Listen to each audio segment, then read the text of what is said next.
നല്ലൊരു ഞായറാഴ്ച, അതും ഓഫ് ഡേ. വൈകുന്നേരമായപ്പോൾ ഒരു പൂതി, പെട്ടെന്നൊരു പൂതിയായിരുന്നു. ഒരു പിക്കിൾ കഴിക്കണമെന്ന്. നമ്മുടെ കയ്യിലാണെങ്കിൽ മാങ്ങയില്ല, നാരങ്ങയില്ല, ഒന്നുമില്ല. പെട്ടെന്ന് നോക്കിയപ്പോൾ ആകെയുള്ളൊരു ഈന്തപ്പഴം.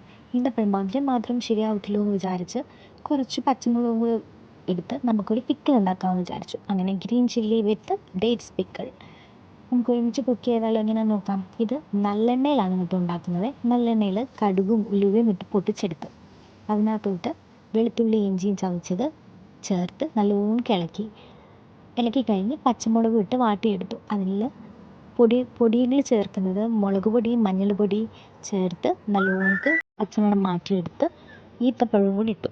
വെള്ളമൊഴിച്ച് വേവിച്ചതിനകത്തോട്ട് ഉപ്പും കായപ്പൊടിയും പിന്നെ നമ്മുടെ ശർക്കര പാനിയാക്കിയതും കൂടെ ചേർത്ത് നല്ല അസലൊരു പിക്കിൾ.